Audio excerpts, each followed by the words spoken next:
On her 40th birthday, Clara Whitmore's world collapsed. Her husband left with her own sister, stripping her of dignity and fortune in a single night. The town whispered, expecting her to fade away in shame. But what no one saw coming was the quiet power she carried. From betrayal and loss, Clara uncovered a hidden clause, reclaimed everything, and built a legacy that transformed an entire community. How did the woman everyone pitied become the one they would never forget? Before we continue with this story, make sure to subscribe to the channel, as we have a special story that'll be released soon. Clara Whitmore had set the table herself, smoothing the linen napkins the way her mother once had, aligning the silverware with a precision that made the old dining room glow faintly in the soft light. She had not asked for a grand celebration, not even a cake with candles, only the promise of a quiet dinner at home. Turning 40, she thought, was less about noise and more about acknowledgement. Daniel had said he would bring a bottle of wine from the cellar, a vintage he had saved for the right occasion. She believed him. She believed, even after the years had cooled their marriage into something orderly and polite, that he would not forget this day. The roast chicken simmered in the oven, filling the house with rosemary and garlic. Clara checked the clock again. 7. Daniel was late, but not unusually so. His work, his errands, his endless meetings often claimed more of him than she did. Still, she had held on to the hope that this night would be different. She adjusted her dress, a simple navy piece she had not worn in years, chosen not for him but for herself, as a reminder she still deserved to feel seen. The mirror by the hallway showed a woman with careful hair, steady eyes, and hands that trembled only when she thought too much about what she lacked. The front door opened with its usual heavy sigh. Daniel entered, his coat draped carelessly over one arm, his tie loosened, his expression unreadable. He did not carry wine, nor flowers, nor even a distracted smile he sometimes gave when he remembered to notice her. Clara walked toward him, relief tempered by the faint unease she had lived with for years. He looked at her as if measuring a distance he no longer wished to cross. "I didn't come here for dinner," he said, his voice too steady for the words that followed. "Clara, I need you to hear this before it reaches you from anyone else. I'm leaving." She froze, the single word settling in her chest like a stone. "Leaving?" she managed, though her throat felt raw. Her eyes searched his face for a crack in his composure, something to suggest this was a mistake or a cruel attempt at humor. He gave her nothing, only the certainty of a man who had rehearsed his lines. "For Rachel," he added, and the name cut more deeply than the rest. Her younger sister, the one who had always seemed lighter, freer, untouched by the responsibilities Clara carried without complaint. Clara's breath caught, the edges of the room tilting as if the walls themselves recoiled. The smell of rosemary grew thick, suffocating. Rachel, of course. It explained the sudden visits, the laughter that echoed differently when the three of them shared a room, the way Daniel's eyes lingered too long when Rachel told stories about her new job, her new friends, her new life. Clara had noticed, but she had folded those suspicions into silence, the way she folded laundry, neat and hidden away. Now silence failed her. It roared in her ears as Daniel continued, speaking of inevitability, of things he couldn't deny any longer, of a love that had already begun. Her birthday table waited behind her, candles flickering in gentle mockery. The chicken in the oven was finished now, its skin crisping perfection, though it would never be carved. She thought of the clock striking 7, the mirror reflecting her careful dress, the hope she had carried into the evening. All of it collapsed in the span of a few sentences. Clara did not cry. Not then. Her voice steadied, though her body shook inside its skin. "On my birthday," she whispered, the words barely audible but sharp enough to pierce the air between them. Daniel shifted, uncomfortable for the first time, yet resolute. He picked up his coat again, said something about lawyers and fairness, promises of a clean break. None of it reached her. She stood in the hallway with the weight of betrayal pressing down harder than the years she had just turned. The man who once toasted her dreams now walked away, carrying them with him into the night, and into her sister's arms. The front door closed. The table remained set. The birthday Clara had anticipated ended not with laughter nor wine, nor even the quiet comfort of companionship, but with the silence of a woman left behind, staring at the place where everything she trusted had shattered. The morning after her birthday, Clara rose before dawn, not because she had slept well, but because sleep refused her. The dining table still bore the remains of the dinner that never was. Candles hardened into wax puddles, the roast untouched, the wine glasses dry. She had left everything as it was, unable to move a single plate, as if clearing the table would confirm that the life she once knew had ended. When the first light of morning broke through the lace curtains, she wrapped herself in her coat and walked out into the cold air of the town she had called home her entire life. Stonebridge was not a city where secrets could hide. Its clapboard houses and narrow streets seemed designed to echo every murmur, every suspicion, until whispers became certainties whether true or not. By the time Clara stepped into the corner grocer to buy bread, eyes had already turned toward her. Mrs. Larkin, who never failed to know who bought what and why, glanced up from behind the counter with a look that tried to appear sympathetic but carried a sharper edge. "You look tired, Clara," she said gently, sliding the loaf across the counter. "Everything all right at home?" The question was casual, but Clara knew the meaning behind it. Someone had spoken. Someone had seen Daniel leave the house with Rachel, perhaps, or someone had heard it directly from Rachel herself. Her sister had never been one to hide attention. The allure of telling a story, even one that destroyed her sibling, was too tempting. Clara forced a smile and offered no reply. The less she fed into the questions, the less material the town would have. Or so she hoped. By noon, it became clear her silence would not protect her. Passing the cafe near the square, she caught the sound of her own name slipping between the lips of two women sipping coffee by the window.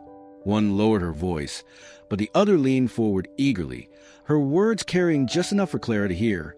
Left her, for Rachel of all people. Their eyes flicked up as Clara walked by, then quickly down again, pretending sudden interest in their cups. The betrayal had left the walls of her home and entered every shop, every church pew, every porch where neighbors gathered. Clara became not a person but a subject. Her private pain turned into public currency. The most cutting part was not the betrayal itself. She had endured Daniel's distance for years, had even sensed something lingering beneath the surface, but the spectacle of being humiliated in the town where she had once felt secure. At the post office, an older man she had known since childhood cleared his throat awkwardly and looked away rather than meet her eyes. At the florist, a young clerk stumbled over words, unsure whether to wish her a belated happy birthday or remain silent. Every encounter seemed laced with pity or concealed amusement. Clara felt herself shrinking, not out of shame for her own actions, but from the weight of everyone else's knowledge. That evening, she returned home to find her phone buzzing with messages. Some were from well-meaning friends. Asterisk, "Are you okay? Do you want to talk?" Asterisk, others were cruel in their curiosity, thinly disguised as concern. Asterisk, "Is it true? Did he really choose her?" Asterisk, Clara turned the phone face down and let it ring. She had no words to offer, no explanations to give. She wanted only quiet, but quiet no longer belonged to her. Outside, Stonebridge continued to hum with stories that traveled faster than she could contain them. A neighbor told another neighbor. Rachel's laughter, overheard in a restaurant, fueled new details. Daniel's absence from the house he once shared with Clara confirmed everything. By nightfall, the betrayal had become part of the town's fabric, woven into conversations in kitchens and whispered in corners. Clara sat at her darkened dining table, untouched meal still before her, and realized that her pain was no longer hers alone. It had been claimed by the town, repeated and reshaped until it became a story everyone thought they owned. For Clara, the true wound was not only that Daniel had left her for her sister. It was that the world now carried her humiliation in whispers she could not silence, turning her birthday into a tale that belonged to everyone but her. Clara had not spoken to Rachel since the night of her birthday, but it was inevitable that silence could not hold forever. A week later, she found herself standing in their mother's living room, the familiar scent of lavender polish clinging to the old furniture, the grandfather clock marking each second with merciless clarity. Their mother had called them both, insisting the family needed to clear the air. Clara had resisted, But her mother's voice carried the same authority it always had. And so she came, her chest heavy with a dread she could not shake. Rachel was already there when Clara arrived, sitting on the edge of the floral sofa with her hands folded, her dress bright and youthful in a way that only made Clara feel older. She rose when Clara entered, but the embrace Clara once would have expected from her younger sister did not come. Instead, Rachel's chin lifted with a mixture of defiance and discomfort. Their mother hovered nearby, wringing her hands, as if holding together what remained of the family by sheer will. "Clara," Rachel began, her voice softer than her expression, "I need you to understand. I didn't plan for this to happen, but I can't pretend anymore. Daniel makes me happy, and he can give me the kind of life I deserve." The words landed like shards of glass, each one cutting deeper. Clara blinked at her sister, trying to reconcile the girl she had once defended in schoolyards, the woman she had encouraged through failed jobs and broken romances, with this person now justifying betrayal in the language of entitlement. "The life you deserve?" Clara repeated, her voice quiet, almost too calm. "You mean the life you decided to take from me?" Rachel's lips tightened, but she did not flinch. "You and Daniel were finished long before I came into the picture. Everyone could see it. You were comfortable, but not in love. I don't want to waste years the way you did." Their mother gasped softly at the cruelty in Rachel's tone, but she said nothing, caught between her daughters. Clara's hands trembled at her sides, but her voice did not break. "So you chose what was easiest. You looked at what I had, and you decided you deserved it more." Rachel's eyes flickered, betraying guilt for the briefest moment before hardening again. "I've always been in your shadow, Clara. You had the husband, the house, the respect. For once, I want something for myself. Daniel gives me that." Clara turned away, unable to look at her sister's face without feeling the weight of years unraveling. Memories rushed back, the nights they whispered as children in the same bedroom, the secrets shared, the promises made in innocence, all of it undone in the space of a single choice. The trust built over a lifetime had not simply cracked. It had collapsed entirely, leaving rubble where a bond once stood. Their mother finally spoke, her voice trembling. "Rachel, he was your sister's husband. How can you justify this?" Rachel's reply came quickly, almost rehearsed. "Because love doesn't follow rules.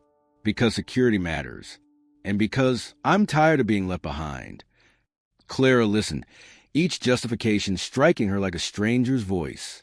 She realized then that she no longer knew her sister, not truly. Whatever loyalty had once tied them had been severed. The betrayal was not only Daniel's, but Rachel's. Perhaps deeper, because Clara had trusted her sister with parts of herself Daniel never saw. She walked toward the door, her mother calling after her, Rachel standing but making no move to stop her. Clara paused only once, her hand on the frame, and spoke without turning. "You say this gives you the life you deserve. Maybe it does. But don't expect me to stand beside you when the cost of it comes due." The clock ticked on, filling the silence that followed. Clara stepped out into the cool air, her heart hollowed, the ties of family reduced to threads too thin to hold. Inside, Rachel sank back onto the sofa, her jaw set, convincing herself of her own defense, while their mother wept quietly for the daughters she no longer knew how to keep together.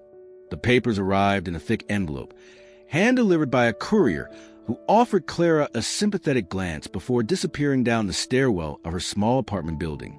She sat at the kitchen table, the chipped laminate cool beneath her palms, and stared at the packet as though it might dissolve if she refused to touch it. Inside, she knew, were the details of her undoing. Legal terms drawn up in Daniel's careful script, his lawyer's seal pressed into the margins, the life they had built together reduced to numbers and signatures. When she finally opened it, the language was predictably clinical. Daniel proposed a swift dissolution, citing their irreconcilable differences. Assets were listed, each accounted for in tidy columns. The house, the cars, the investments he claimed solely as his own. Clara's name appeared only as an afterthought, tied to a few minor possessions. The piano that sat in the living room, a small collection of jewelry, household items with no significant monetary value. The implication was clear. She would leave with nothing of real worth. Daniel's cover letter, written in his brisk, detached style, insisted the arrangement was fair. He reminded her of the agreement she had signed years earlier when he inherited a portion of his grandfather's estate. At the time, he had framed it as protection, a way to keep family wealth untangled from the uncertainties of marriage. Clara had trusted him then, too tired from trying to hold together a fraying relationship to argue. She signed the papers, believing his assurances that the marriage meant more than contracts. Now those pages had become weapons turned against her. She read the lines again, feeling each word carve into her. Daniel's confidence echoed even in the legalese. He believed himself untouchable, his fortune secured, her role reduced to a footnote. He was certain that by walking away, he carried everything of value with him. Clara pressed her hand to her temple, anger mingling with despair. He wanted the divorce clean, as though betrayal could ever be clean, as though stripping her of dignity and wealth alike could be accomplished with the sweep of a pen. It was only when she sifted through the final attachments that something caught her eye. An old photocopy of a document, included almost as a formality, the terms of Daniel's grandfather's trust. The yellowed edges and faded ink revealed its age, its dense paragraphs filled with language from another era. Most would have skimmed past it, accepting its complexity as irrelevant. But Clara, who had once prided herself on careful reading, slowed. Her eyes traced the stipulations line by line until they rested on a clause she remembered hearing about years ago, mentioned briefly during a family gathering when the old man had still been alive. It was written in unmistakable detail. In the event of adultery, it declared the faithful spouse retained beneficiary rights to all holdings within the trust. The provision was archaic, born of another generation's rigid morality, but it had been preserved without amendment. The clause had teeth, and Daniel, in his arrogance, had overlooked it. Clara leaned back, the room spinning slightly as she let the realization settle. She thought of Daniel's smug assurance, of Rachel's cold defense of her choices, of the whispers in town painting her as discarded. They all believed she had nothing left. But here, in a brittle document no one had bothered to study, lay a possibility that could shift everything. She touched the page, her fingers resting on the faded ink, and allowed herself the faintest smile. Daniel had always assumed she would fold quietly, just as she had when she signed away her claims years ago. But he had forgotten that silence was not the same as surrender. Hidden in the words of his own inheritance was a truth waiting to be claimed, and Clara knew in that moment she was not as powerless as he wanted her to believe. The oven ticked in the corner, reheating a loaf of bread she had bought from a bakery downstairs. Life outside her apartment continued its ordinary rhythm. The sound of traffic, voices drifting up from the street, the world unaware of the discovery she now held. For the first time since her birthday, Clara felt something steadier than despair rising within her. Daniel believed the story was finished, written in neat paragraphs by his lawyers. But he had never read carefully enough. She had. And the story, Clara realized, was only beginning. The estate had always felt too large for just two people, its wide halls and tall ceilings swallowing sound, until silence became the house's truest inhabitant. Clara had once tried to fill it, with dinner parties, with the laughter of friends, with the occasional music of her piano. But over the years those efforts dwindled, replaced by the echo of Daniel's absences and her own quiet routines. When she finally stood in the foyer with her suitcase by her side, it was as though the house itself had already decided she no longer belonged. Daniel made no attempt to soften the departure. He lingered near the staircase with Rachel at his side, their closeness deliberate, as if to remind Clara of her replacement. Rachel's arm brushed his, her smile brittle but victorious, the expression of someone who believed she had won a prize. Clara said nothing. The words she might have spoken had long since dried in her throat. Instead, she focused on the weight of the folder she held beneath her coat, the collection of old documents she had gathered from the study before leaving. The house looked different now. The polished floors seemed to shine for them, not for her. The portraits along the hall, ancestors with stern faces and measured eyes, appeared to watch her go without protest. Even the scent of the place, cedar from the paneling, the faint trace of Daniel's cologne, seemed to push her toward the door. She had lived here for nearly 20 years, tending to its needs, preserving its history, making a home. Yet in this moment, stripped of belonging, it felt like nothing more than walls and wood, indifferent to her leaving. Rachel walked with Daniel to the threshold, their voices lowered to a private conversation Clara could not hear. She did not ask what they whispered. She did not want to know. She tightened her grip on the handle of her suitcase and took a final look at the staircase she had climbed thousands of times, at the chandelier that had once dazzled visiting guests, at the dining room where birthdays and anniversaries had unfolded. All of it remained, but none of it was hers. The car she had arranged waited outside, its engine idling in the driveway. She stepped across the porch with measured calm, refusing to let her pace suggest defeat. Behind her, she could feel Rachel's gaze, a mix of triumph and unease, as though even Rachel understood that Clara's silence carried a weight heavier than words. Daniel did not follow her out. He had already turned back into the house, already retreating into the life he had chosen. In the back seat of the car, Clara rested the folder on her lap. She had not told Daniel she had taken anything, and he had not asked. Inside were copies of the trust documents, ledgers, and notes she had gathered during years of sorting through his grandfather's archives. To Daniel, they were relics, forgotten paperwork filed away in drawers he never opened. To Clara, they were fragments of something larger, pieces of a puzzle she had not yet fit together. She did not know exactly what she would find, only that there was something there, something Daniel had been too careless to notice. The car pulled away, the estate shrinking in the rear-view mirror. Clara watched the red brick facade fade into the line of trees that bordered the long drive. She felt no tears rise, no desperate urge to cling to what had been. The house had not kept her safe. It had only preserved appearances while her marriage eroded beneath its roof. Now it belonged to others. What remained for her was a folder she carried, and the faint, steady conviction that hidden within its pages lay the first outline of her future. By the time the car reached the small apartment she had rented above the bakery, the sky had darkened into early evening. Clara carried her suitcase up the narrow stairwell, her breath shallow, her body aching with the weight of exhaustion. Yet when she placed the folder on the small kitchen table and opened it under the single hanging light, she felt something stir that she had not felt in weeks, the possibility that all was not lost. While Daniel and Rachel settled into Big House, Clara sat alone in her modest new space. Surrounded by silence, she chose rather than silence imposed and began to read. The apartment above the bakery was barely more than 2 rooms, one narrow kitchen that smelled faintly of yeast and sugar drifting up from below, and a bedroom that overlooked the town square with its cracked sidewalks and lampposts that flickered at night. Clara carried her suitcase up the steep stairs herself, the worn carpet sagging in the middle from years of tenants who had climbed them before her. The landlord had apologized for the condition, but she had only nodded. At that point, she was not looking for comfort, only a place to be unseen. The walls bore the stains of time. Patches were painted peeled away to reveal layers of different colors beneath. The window frames rattled when trucks passed on the street, and the radiator clanged to life in uneven bursts, as if protesting its own age. Yet when Clara placed her folder of papers on the kitchen table and set her suitcase against the wall, she felt a quiet sense of ownership. The space was hers alone, not borrowed, not shared, not dependent on Daniel's approval. Its imperfections felt almost like honesty. Her first nights there passed in silence.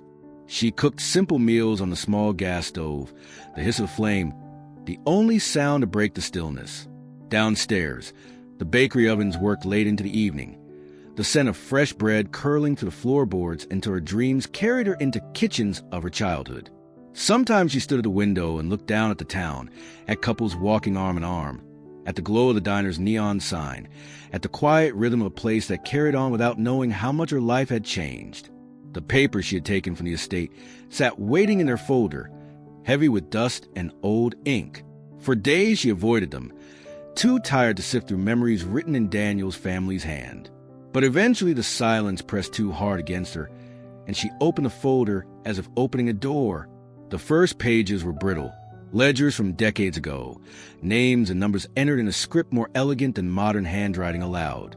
Clara traced the ink with her fingertip, feeling as though she had stumbled into a language she almost understood. Night after night, she returned to those pages, spreading them across the small kitchen table until there was no room left for plates or cups. Bonds, trusts, and clauses emerged from the lines, each more intricate than the last. Daniel had dismissed them as relics of his grandfather's obsession with order, but Clara sensed something deeper. There was a logic running beneath the numbers, a structure that suggested purpose rather than habit. She read slowly, carefully, cross-referencing dates with newspaper clippings she found at the library, piecing together a map of decisions made long before either she or Rachel were born. Sometimes she caught herself imagining Daniel in the big house, Rachel at his side, their laughter echoing through halls she once dusted and decorated. The thought stung, but she would look back down at the papers and remind herself why she had taken them. She was no longer a wife waiting for her husband's attention, no longer a sister hoping for loyalty. She was a woman alone in a small apartment, searching for truth buried in forgotten ink. The hours grew long. Midnight often found her hunched over the table, lamplight pooling across yellowed pages, her eyes burning with fatigue, but refusing to close. She wrote notes in the margins of her own notebook, copying key phrases, sketching out timelines. Outside, the world slept. Inside, Clara rebuilt her life one closet at a time. What had begun as an act of desperation was slowly becoming something else, an awakening. Though the apartment was humble, though her meals were plain and her bed narrow, Clara felt a shift within her. Each night, she pressed deeper into the papers Daniel had ignored, uncovering patterns he had been too careless to see. Alone in that spare apartment above the bakery, with only silence and the smell of rising bread to keep her company, she began to realize that solitude was not emptiness. It was space. Space to think, to remember, to discover what had been hidden, and to prepare for what might come next. It was a rainy evening when Clara found the ledger. The bakery downstairs had closed early, its ovens cooling, leaving the air in her apartment heavy with the scent of sugar and yeast that clung to every corner. She had spread the papers across her kitchen table once again, the stack of brittle documents now familiar to her hands. Most were trust forms, investment certificates, and letters written in a language of business that had become less foreign the more she studied it. But near the bottom of the folder lay a book she had not yet opened, its leather cover cracked, its spine stiff from years of neglect. She pulled it toward her, brushing away a thin layer of dust, and realized it was not just another sheaf of contracts. It was a ledger, large and the others heavier, the ink within still dark despite the decades. She opened it cautiously, the pages groaning in protest, and found row after row of handwritten entries. The dates stretched back almost a century, beginning with Daniel's grandfather, whose neat script dominated the earliest sections. Names filled the columns, some familiar, others lost to time. Family acquaintances, business partners, companies whose titles carried the aura of long-vanished industries. Alongside the names were numbers, precise and deliberate, denoting shares, percentages, dividends. Clara leaned closer, her fingers tracing the figures, and felt the pulse of something extraordinary. The ledger was not a record of trivial accounts. It was a map of wealth carefully dispersed across railroads, mills, and banks, investments that had grown quietly while generations lived and died. As she flipped forward through the years, the numbers increased, splitting and multiplying with every decade. In the margins, Daniel's grandfather had added notes in his steady hand, remarks about which companies would endure, which family to be trusted, which assets would be left untouched until some future time. It was not merely bookkeeping. It was strategy. Clara sat back in her chair, her heart quickening. She thought of Daniel in the big house, so sure of his financial standing, so certain that she would leave with nothing. He had always spoken of his inheritance as if it were modest, a relic of family pride rather than actual power. Yet here in her hands was evidence that he had underestimated, or perhaps never understood, the fortune his grandfather had structured. Daniel had looked at the trust and seen inconvenience. Clara looked at it now and saw possibility. She returned to the pages, reading every note with the care of someone searching for meaning beyond the numbers. Some entries contained warnings about stock market shifts. Others revealed coded abbreviations she could not yet decipher. One margin carried a phrase that struck her deeply. For the one who endures. The words appeared beside a series of entries consolidated under a single name, Whitmore Holdings, a company Clara had never heard Daniel mention. She wrote it down in her notebook, her mind already turning to the library archives. The rain outside pressed harder against the windows, the sound blending with the soft scratch of her pen as she copied figures. Hours passed unnoticed. The room filled with the glow of the single lamp, and Clara felt as though she were the only person awake in town. Every so often she paused, letting her hand rest on the leather cover, marveling at the fact that this book had been left forgotten in a drawer for years. Daniel had walked past it countless times, dismissing it as old clutter, while it had held the very heart of his family's fortune. By the time she closed the ledger, dawn was only an hour away. Her eyes ached from the effort, but her mind was alight with clarity. She did not yet know how much the figures meant in today's terms, but she knew enough to understand that it was more than Daniel had ever disclosed, perhaps more than he even realized. She slid the book back into the folder, tucking it beneath the other papers as though hiding a treasure in plain sight. For the first time in weeks, Clara felt a sense of control. She was no longer only the woman left behind, whispered about in cafes and markets. She was a keeper of knowledge Daniel had ignored, the custodian of a story that stretched beyond her marriage, beyond her sister's betrayal. The ledger had chosen her simply because she had opened it, and in its pages she found not only numbers but the first threads of her own redemption. Clara hesitated outside the modest brick office, the sign above the door bearing the name she had not spoken aloud in years. Evelyn Grant, attorney at law. They had once been inseparable, late nights studying together in college, long conversations about the future they would build, promises to always stand by one another. Time and distance had frayed that bond, though never severed it. Evelyn had taken her law degree and built a reputation for sharp insight and quiet determination, while Clara had poured her years into Daniel's household. Now, standing on the threshold, Clara felt the distance like a weight. She wondered if Evelyn would even recognize the woman she had become, reduced, humiliated, carrying little more than a folder of papers and the residue of betrayal. The receptionist ushered her in quickly, and soon Clara found herself in an office lined with shelves of legal volumes and framed certificates. Behind the desk sat Evelyn, her hair streaked with gray now, her posture still crisp. When she saw Clara, her expression softened, and for a moment the years seemed to fall away. "It's been too long," Evelyn said, rising to embrace her. Clara held on a moment longer than expected, needing the reassurance. When they sat, Clara wasted no time. She placed the ledger on the desk, its worn leather striking against the polished wood. "I need you to look at this," she said. "It belonged to Daniel's grandfather. I think it means something, but I can't be sure." Evelyn adjusted her glasses and opened the book, flipping carefully through the pages. At first her eyes moved with casual interest, but soon her brows knit together, her pen tapping lightly against the margin. She pulled a legal pad closer, jotting down dates and names as she read. "These are share records," she murmured. "Railroads, banks, manufacturing firms. Some of these companies still exist, merged, renamed, absorbed, but still operating.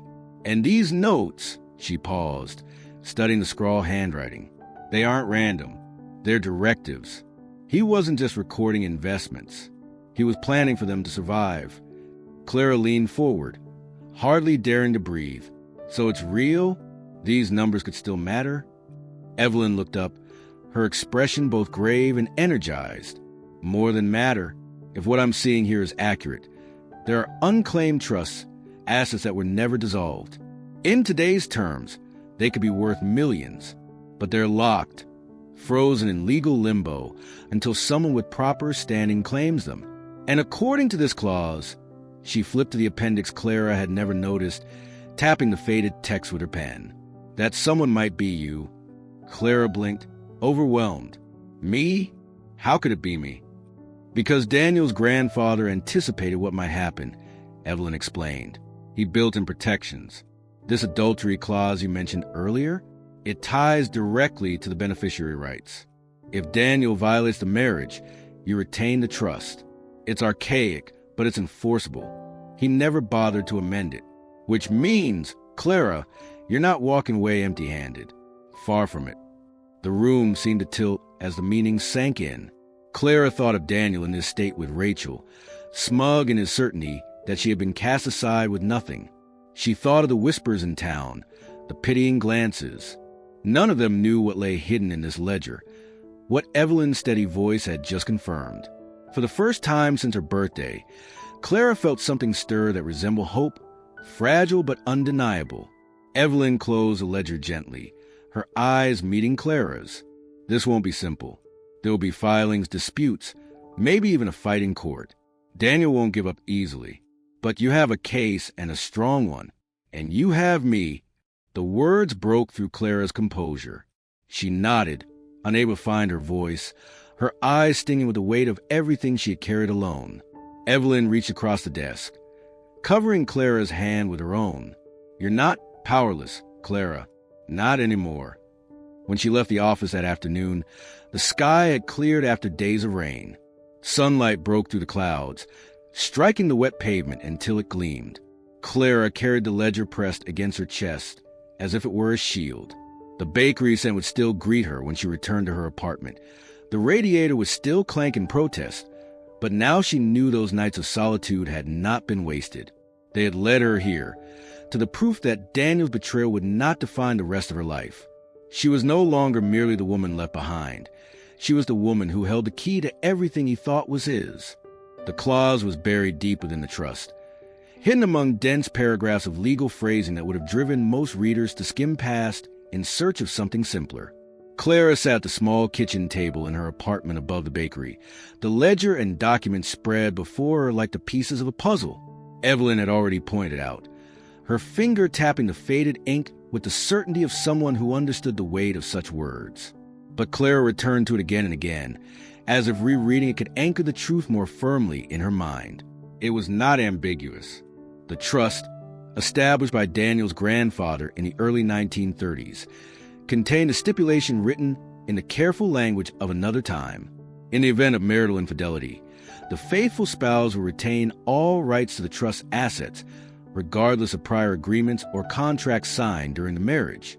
It was a relic of an older world, when morality clauses carried as much force as financial ones, when betrayal was not only a private sin, but something with legal consequence. For decades, it had sat in drawers, carried through probate, reviewed briefly by lawyers who likely assumed it was an outdated provision with no relevance to modern life. Daniel himself had dismissed the trust as little more than a burden, a vestige of family pride that complicated his financial dealings. Clara traced the lines with her finger, marveling at the irony. The very arrogance that had allowed Daniel to believe he could discard her without cost was the same arrogance that had blinded him to the clause. He had believed that by securing her signature years earlier, he had ensured she would walk away with nothing. Yet here was proof that all his careful planning was undone by a single oversight. He had never read carefully enough. The discovery carried more than financial meaning. It felt like vindication, as though the grandfather she had barely known had reached across time to hand her a weapon Daniel could not ignore. Clara remembered the man faintly, a stern figure at family gatherings, speaking little, watching everything. He had not been warm, but neither had he been careless. Now, seeing his handwriting in the margins, the notes he had left alongside the clauses, she felt an odd connection, as if he had anticipated the possibility that his descendants would betray one another and had tried to leave protection for the one left behind. Night stretched on as Clara copied the wording into her notebook, her pen steady despite the tremor in her hands. She wrote it twice, then a third time, the words searing themselves into her memory. The faithful spouse retains all rights. She whispered them under her breath like a litany, testing the strength of the phrase in the silence of her apartment. Each repetition steadied her, each syllable pushing back against the despair that had weighed on her since her birthday. Still, doubts lingered. Could something so old truly hold power now? Would the courts honor it, or dismiss it as an antique clause in a long-forgotten trust? Evelyn had assured her that precedent favored her, that the language was clear and enforceable. But Clara knew Daniel. He would not surrender easily. He would marshal his lawyers, his influence, his wealth, all to discredit her. She pictured him in the grand estate, Rachel by his side, both laughing at the idea that Clara could challenge them. She closed the ledger carefully, sliding the papers back into their folder, and sat in the dim light for a long time. Outside, the town was quiet, the streets slick with evening rain, the bakery below long dark. The radiator clanked once before settling into silence. Clara pressed her hand against the folder, her palm flat over the clause that might change everything, and allowed herself to breathe differently. She had not won yet, but she no longer felt powerless. For years she had trusted Daniel, believing his promises, signing her name where he told her, yielding her share of everything in the belief that their life together was stronger than contracts. That trust had been shattered on her birthday, stripped away when he left with Rachel. But here, in faded ink and brittle pages, lay a different kind of trust, one she had never placed in him, but one his grandfather had placed in her without knowing it. And it was this trust, unnoticed for decades, that could now become her salvation. The estate no longer bore the air of restraint it once had under Clara's hand, where she had kept its Georgian dignity intact with polished wood and muted gatherings. Daniel and Rachel filled it with noise and spectacle. The first sign came only weeks after Clara had left. A row of gleaming cars parked in the circular drive, engines still warm, their chrome catching the sunlight like mirrors meant to blind. Neighbors slowed their steps to stare, whispering at the extravagance that seemed to appear overnight. By evening, the whispers grew louder as music spilled to the tall windows, a thumping rhythm that carried down the quiet street and into every corner of the town. Rachel had wasted no time stepping into Clara's place. She answered the door to guests in silk gowns that shimmered beneath chandeliers Clara had chosen years before, the jewels at her throat and wrists unmistakably taken from Clara's old collection. Rings, necklaces, earrings, all pieces Daniel had once gifted his wife on anniversaries and birthdays, now dangled from Rachel as though mocking the years they had once represented. In photographs that began to circulate through local society pages, Rachel smiled with deliberate brightness, her hand always resting on Daniel's arm, her shoulders bare, her gaze daring anyone to question her new position. The parties grew larger with each passing weekend. Caterers arrived in trucks, unloading trays of champagne flutes and towers of desserts. Musicians were hired to play into the early hours, their sounds echoing across lawns that had once known only the soft murmur of Clara's garden teas. Guests lingered on balconies and staircases, spilling drinks on carpets Clara had chosen carefully, clinking glasses beneath portraits of Daniel's ancestors. The old house, once steady and dignified, seemed to swell under the weight of excess. Town gossip thrived on the spectacle. At the grocer's, women traded stories of the gowns Rachel wore, rumored to cost more than most families earned in a month. At the cafe, men discussed the cars Daniel had purchased, an Italian convertible, a German sedan, even a vintage roadster bought at auction. Some called it a display of power. Others whispered it was desperation, a man trying to prove that his new life was superior to the one he had abandoned. For Clara, overhearing these scraps of conversation was a daily trial, each mention of her sister's name twisting the knife deeper. Rachel seemed to revel in the attention. She paraded through town with Daniel at her side, wearing Clara's jewelry in broad daylight, her laughter sharp enough to carry across the street. She visited the boutiques she had once complained she could not afford, leaving with arms full of bags, her purchases noted and repeated by everyone who saw her.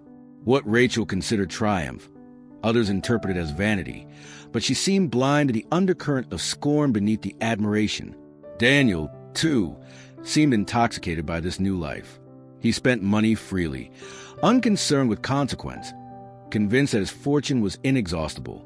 He raised glasses at his parties, speaking of new ventures, hinting at investments, boasting about the ease with which he had moved forward. Yet there were moments, fleeting, quickly masked, when his eyes betrayed unease. Perhaps it was when the bills arrived, or when he caught sight of the ledger Clara had taken, its absence leaving a small but undeniable gap in his papers. Still, he pressed on, determined to prove that his choices were justified. The town watched, equal parts fascinated and repelled. For every voice that praised Daniel's boldness, another muttered that no wealth could erase the shame of leaving a wife for her sister. For every admirer dazzled by Rachel's gowns, there was a critic who remembered the simpler woman she had been only months before. The estate glimmered with lights, but beneath them lay cracks too fine for the host to notice, though others could see them forming. Clara heard of all this not from curiosity, but from inevitability. Gossip reached her even when she tried to avoid it, slipping into conversations at the bakery below her apartment, whispered by neighbors in line at the post office. She did not ask for updates, yet they arrived all the same, painting a picture of a life so gaudy it seemed unsustainable. She returned each night to her small apartment, her table crowded with documents, and reminded herself that Daniel and Rachel had chosen noise and spectacle. She, in her silence, had chosen something else. The excess of Daniel's new life filled the town with talk, but for Clara it served as confirmation. While they burned through appearances and indulgence, she was building something quieter, something that would outlast their wine-soaked nights and careless spending. What they flaunted in jewelry and cars, she began to see as a mask covering fear, a mask she knew could not hold forever. The invitations never came directly, but Clara knew them all the same. She heard of the parties through neighbors and shopkeepers, each retelling laced with fascination or disdain. Rachel and Daniel were everywhere, drinking under chandeliers, laughing on terraces, parading through town in the gleam of new wealth. Clara, by contrast, became almost invisible. She did not walk past the estate or linger in cafes where she might overhear her name. She did not confront Rachel in the street or Daniel at his office. Instead, she moved quietly between her apartment, the library, and Evelyn's office, carrying folders tucked under her arm like secret weapons. Evelyn had insisted that silence would be their advantage. "Let them burn through appearances," she told Clara one late afternoon as papers spread across her desk. "We'll build a case piece by piece. When it lands, it won't be noise. It will be fact." Clara nodded, grateful for her friend's steadiness. Every motion Evelyn drafted was measured, citing the trust's wording with a precision that left no room for doubt. Clara signed where needed, her name flowing across the pages with a sense of quiet power she had not felt in years. Each evening, Clara returned to the spare apartment above the bakery. Its smallness no longer a humiliation, but a refuge. The radiator clanged, the smell of bread drifted upward, and she sat at her table reviewing Evelyn's notes. She practiced patience, knowing that Daniel's arrogance depended on her silence being weakness. In truth, it was strategy. The more she withheld, the more careless he became, flaunting a life he believed secure. She read the newspapers that carried photographs of Rachel wearing jewels Clara recognized, pieces once wrapped for her on anniversaries, now displayed as trophies. Clara let the bitterness rise, then set aside. Noise would not serve her. Only stillness would. Sometimes, late at night, she allowed herself to remember the years she had once lived in that estate. The dinners where she had seated guests with care, the Christmas mornings when she decorated halls with garlands, the hours at her piano in the quiet of the parlor. Those memories hurt, but she refused to let them control her. The house was no longer hers in appearance, but in the language of the trust, in the faded ink of its clauses. It remained tethered to her. That thought steadied her more than any public defense ever could. The town, meanwhile, grew restless with speculation. Clara's absence from gatherings did not silence her presence. It made her an enigma. At the market, some whispered that she had retreated in shame. Others, more observant, wondered if her calm suggested she knew something Rachel and Daniel did not. Clara ignored both camps, offering only polite greetings, her eyes forward. Her refusal to explain herself turned gossip into unease. If she was truly defeated, why did she not protest? If she was powerless, why did she not cling to pity? Evelyn encouraged the silence. "They underestimate you more with every quiet day," she said, sliding another stack of filings across the desk. "That will work in our favor." Clara listened, grateful for the reminder. She signed her name again, steady and deliberate, as if each stroke of her pen was another stone laid in a foundation no one could see yet. Weeks passed this way. The estate glowed with parties, while Clara's apartment filled with papers and notes. The contrast was stark. Music and excess on one side, methodical preparation on the other. Daniel and Rachel mistook her quiet for retreat, convinced she had accepted her fate. Clara let them believe it. She understood now that strength did not always announce itself. Sometimes it waited, still and patient, until the moment came to reveal what had been building all along. And so she kept her silence, her world reduced to the rhythm of the bakery below, the lamp above her table, and the sound of her pen across the page. What Daniel and Rachel flaunted in laughter and jewels, Clara answered with nothing at all. Yet in that nothing, Evelyn knew, and Clara began to believe, was everything. The envelope arrived on a morning Daniel had set aside for leisure. He was in the sunroom of the estate, a glass of brandy at his elbow, though it was hardly past 10. The newspaper folded beside him. Rachel moved about the room in one of Clara's old silk robes, now claimed as her own, humming as she checked the reflection in the tall mirror. When the butler entered with the letter, Daniel barely looked up. He had grown used to correspondence, bank statements, invitations, contracts. Yet the heavy paper, embossed with the seal of the court, pulled his attention like a weight. He tore it open with careless irritation, scanning the lines quickly. As his eyes moved, the color drained from his face. His jaw tightened. The notice was clear. Clara Whitmore had filed to exercise her rights as beneficiary under the Whitmore Trust, citing the adultery clause preserved in its original form. The court required Daniel's presence for a preliminary hearing. Rachel noticed a stillness. "What is it?" she asked, her voice sharp with curiosity. "Nothing that will matter," he said, though his hand betrayed a tremor as he set the letter down. "Clara is trying to make noise. Some desperate move to claw at what she's already lost." He lifted a glass of brandy and drained it, as though the burn could erase the unease in his chest. Rachel did not press, but her eyes lingered on him in the mirror, catching the flicker of doubt he tried to hide. By afternoon, word had already reached town. A summons involving Daniel Whitmore was enough to stir gossip into frenzy. Some said Clara was wasting what little money she had on a hopeless fight. Others wondered aloud if she knew something Daniel did not. He, however, remained confident enough to brush aside, at least in public. When questioned by acquaintances, he laughed and said, "She's clinging to scraps. It won't last." His tone carried bravado, but each night he returned to the letter, reading it again, noticing the precision of its language. The trust was not vague. It named the faithful spouse as rightful heir in the case of infidelity. He remembered his grandfather's stern face, his rigid moral codes, and felt the first twinge of unease. The day of the hearing, Daniel arrived at the courthouse with Rachel at his side, both dressed to impress, projecting confidence. He expected Clara to appear diminished, perhaps trembling, a woman out of her depth. Instead, she entered quietly with Evelyn, her posture straight, her folder of documents held firmly in her hands. She did not glance at him, did not flinch. The silence she carried unsettled him more than anger would have. When the session began, Daniel's lawyer argued swiftly, calling Clara's claim an outdated interpretation of a family relic. But then Evelyn rose. Her voice was measured, deliberate, and every word carried the authority of law and history combined. She laid out the trust clause in clear terms, producing not only the original document but copies of correspondence in Daniel's grandfather's hand, confirming the clause's intent. She showed that the language had never been amended, never been nullified, and remained binding. Each page she placed on the judge's desk tightened the net around Daniel's defense. Daniel shifted in his chair, heat creeping up his neck.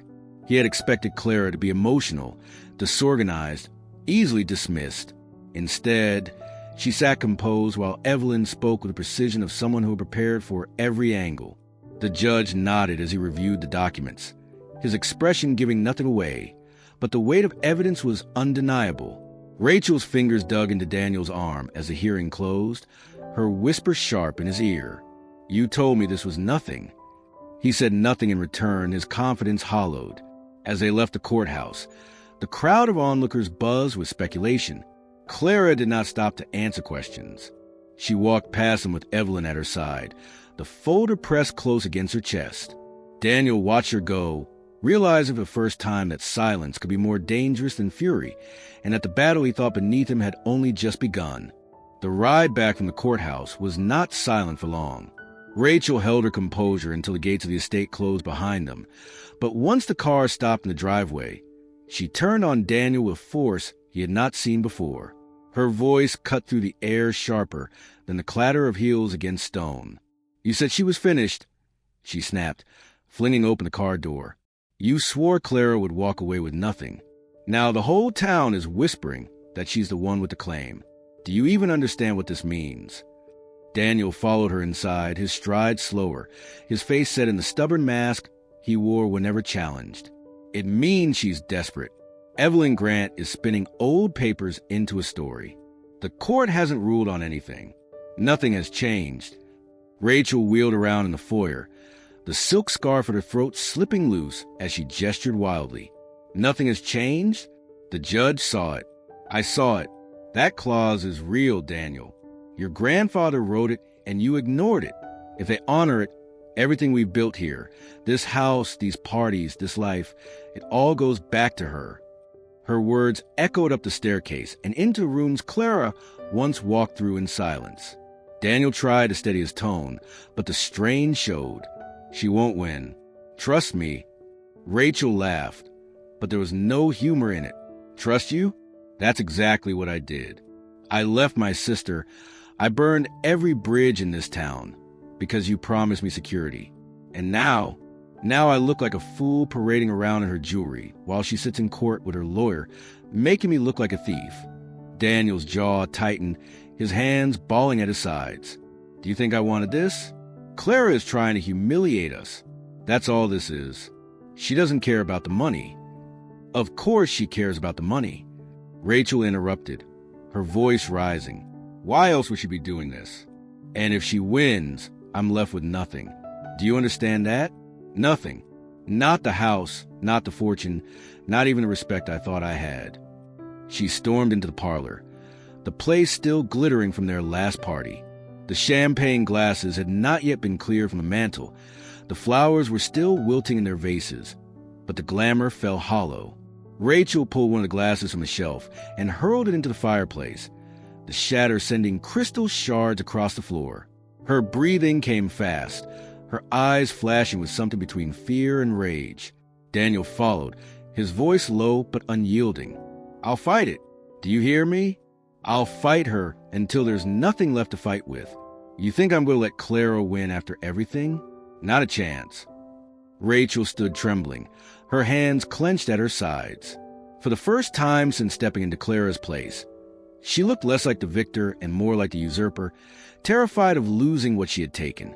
She glanced around the room, the chandeliers, the portraits, the jewelry she wore, and for a moment seemed to see it all as borrowed, as fragile as the glass she had just broken. You'd better be right, she whispered, her voice raw. Because if you're wrong, Daniel, I've thrown away everything for you. He reached for her, but she pulled back, leaving him alone in the parlor with the glitter of broken crystal at his feet. Upstairs, the house creaked in the evening wind, as though even its walls understood what Daniel and Rachel refused to admit. The foundation beneath them was beginning to crack. The day of the ruling dawned gray and heavy, the kind of sky that pressed low over the courthouse like a lid. Clara arrived early with Evelyn, their steps echoing against marble floors polished by decades' proceedings. She carried no jewelry, no adornments, only a simple dress and a folder of documents that had become her anchor. She felt the weight of eyes on her as she entered the chamber, townspeople filling the benches to witness what had become the most whispered story in Stonebridge. Daniel arrived moments later, Rachel at his side, both dressed in dark finery that seemed chosen to command attention. Daniel's chin was lifted, his stride confident, but his fingers flexed restlessly at his side. Rachel's eyes darted around the room, as though searching for cracks in the faces of onlookers. When she met Clara's gaze across the aisle, her smile was thin, brittle, more masked than triumph. The proceedings began with formality, the judge reminding all present that this was not spectacle but law. Yet the atmosphere was anything but ordinary. Lawyers shuffled papers, reporters scratched notes, and the townsfolk leaned forward as if expecting a drama to unfold. Evelyn rose first, her voice calm and steady, presenting the clause from the trust in deliberate tones. She laid out the history, the grandfather's strict moral codes, the original wording preserved without amendment, the adultery that now triggered its effect. Each sentence was measured, every piece of evidence placed like a stone in a foundation. Daniel's attorney countered with vigor, calling the clause outdated and unenforceable in modern law. He argued that Clara had already relinquished rights through prior agreements, that her claim was nothing more than vindictive retaliation. Yet when Evelyn produced letters written by Daniel's grandfather, correspondence that confirmed his intent that the clause remain binding, the attorney faltered. The handwriting was unmistakable, the language explicit, the courtroom stilled as the judge studied the documents, his expression unreadable. Clara sat silent throughout, her hands folded in her lap, her eyes fixed on the bench. She did not glance at Daniel, though she could feel the heat of his glare, nor at Rachel, who shifted uncomfortably beside him. She had no words to add. Evelyn's voice carried enough of them both. What Clara carried was composure, the steady calm of someone who had chosen patience over spectacle. When the judge finally spoke, the air seemed to tighten. His words were careful, deliberate, and the room leaned into each one. "The language of the trust is clear," he said. "Its stipulations, though born of another era, remain legally binding. In the case of marital infidelity, the faithful spouse retains all rights to the trust's holdings. Evidence presented confirms such infidelity has occurred. Therefore, Clara Whitmore is recognized as the rightful beneficiary." Gasps rippled through the chamber. Daniel's face darkened, his mouth opening as though to protest, but the gavel struck, cutting off whatever defiance he had planned. Rachel's hand dropped from his arm, her composure cracking for all to see. The judge continued, outlining that Daniel's access to the trust's assets was hereby revoked, his control over investments terminated. The bulk of his fortune, the very foundation of his new life of excess, shifted in that moment to the woman he had abandoned. Clara exhaled slowly, the sound lost in the noise of murmurs around her. She did not smile, did not rise in triumph. She only nodded once, her eyes lowering to the folder on the table before her. She had not come for spectacle. She had come for justice written in faded ink and upheld by law. Daniel sat rigid, his fists clenched, his face a portrait of disbelief. Rachel leaned close to him, whispering urgently, but he did not respond. The judgment was final, the decision sealed. What he had flaunted so carelessly, what she had worn as though it were hers, no longer belonged to them. As the courtroom emptied, Clara walked out with Evelyn at her side. The cool air outside carried with it the first sense of release she had felt in months. Behind her, Daniel remained seated, his world abruptly smaller, the echoes of the gavel ringing louder than any party he had ever thrown. The decision spread through Stonebridge faster than any party rumor ever had. By the following morning, Clara's name was on every tongue, not as a woman left behind, but as the heir to a fortune no one had believed she could claim. Headlines in the regional papers printed the judge's ruling in sharp black type, and townsfolk carried the story into shops, churches, and sidewalks. Clara Whitmore, dismissed as powerless, had inherited millions overnight in her small apartment above the bakery. The news reached Clara not with champagne or grand gestures, but with a quiet call from Evelyn.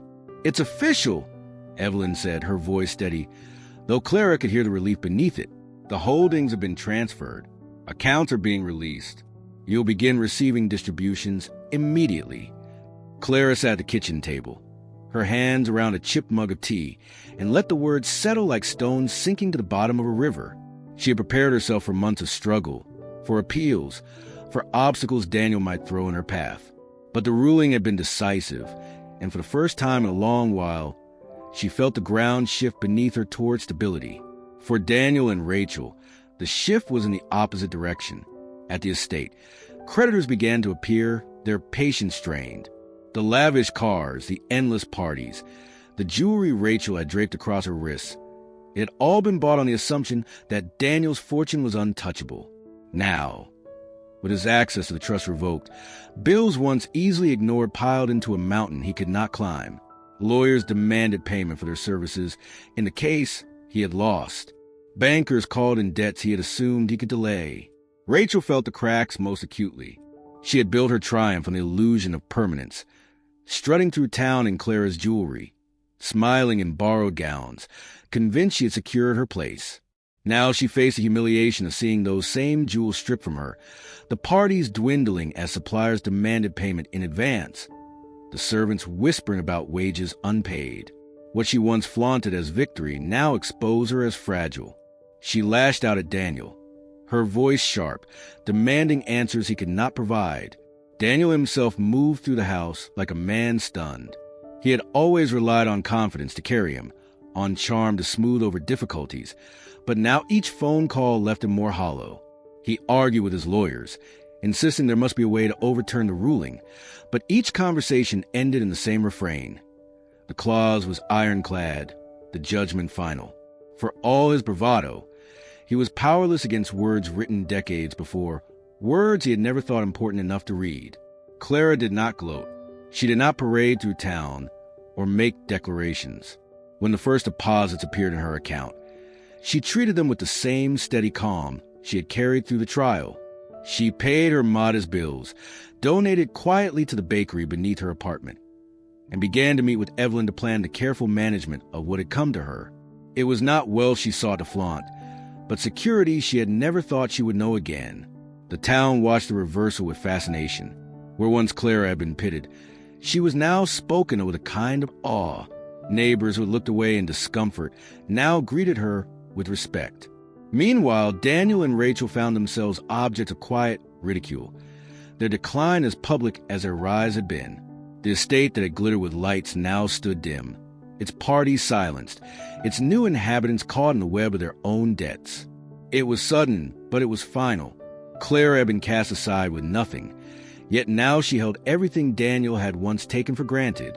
And as the town adjusted to the new reality, it was clear that no amount of jewelry or laughter could shield Daniel and Rachel from the truth.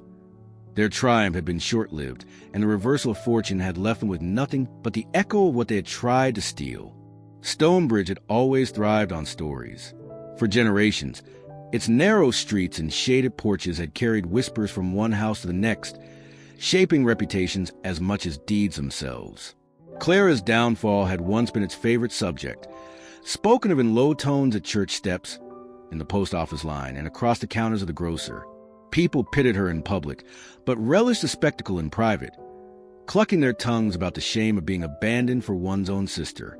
Yet when the judge's ruling spread through the town, the story turned on its head.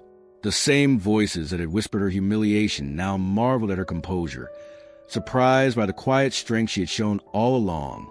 At the bakery beneath her apartment, customers leaned over the counter to trade the latest updates, glancing upward as if Clara might be listening from above. She never said a word, one woman murmured, sliding coins across the counter. All this time, not a complaint, not a scene. And now she's the one who holds the fortune. Another replied with awe. It's the way she carried herself, not with shouting, not with revenge, just silence. That's what unsettled them, and now look. In the cafe by the square, where Clara once overheard her name paired with pity, the tone had shifted. A group of men lingered at the corner table, shaking their heads in disbelief. Daniel thought he had it all locked down, one said, and his sister-in-law of all people. Who would have thought she was the one with the documents, the one who turned it all around? Their laughter carried less malice now, more respect for the twist that had upended what everyone assumed was certain. Even in church, where judgment was usually cloaked in prayers for guidance, Clara's name rose differently. Parishioners spoke of her patience as though it were virtue made visible. They remembered how she sat quietly in her pew while Rachel flaunted her presence, and how she greeted others with courtesy even when she must have known what they whispered behind her back. Now, those same neighbors approached her with gentler voices, shaking her hand more firmly, as if aligning themselves with her dignity after the fact. Children whispered too, though their fascination came less from betrayal and more from the idea of sudden wealth. They pointed at her small apartment window and speculated about what treasures she might now possess. Their parents hushed them, embarrassed by their curiosity, but even then there was no malice. Clara had become less a figure of scandal and more a figure of legend, proof that the quietest person in the room might hold the greatest power. Clara herself did not step into the role the town created for her. She kept her routines, walking to the library, buying bread from the bakery, exchanging brief words with those who greeted her. She did not correct their stories or embellish them. She let them marvel, let them reshape their view of her as they wished. Inside, she remained steady, anchored by Evelyn's guidance and by the documents that had shifted her life. The estate on the hill told the other half of the story. Where once lights burned late into the night and music spilled through open windows, it now stood dim, its drive less crowded, its parties abandoned. People noticed. They compared Daniel's silence with Clara's, remarking that his was born of defeat while hers had always been born of strength. The contrast only deepened the town's fascination. By the end of the season, Clara had become the quiet center of Stonebridge's most astonishing tale. Her name was no longer spoken with pity but with respect, even awe. The community that had once watched her humiliation now studied her composure, realizing that while others had chosen spectacle, Clara had chosen silence, and silence had given her back everything. The eviction was not sudden, though to the town it felt like it happened overnight.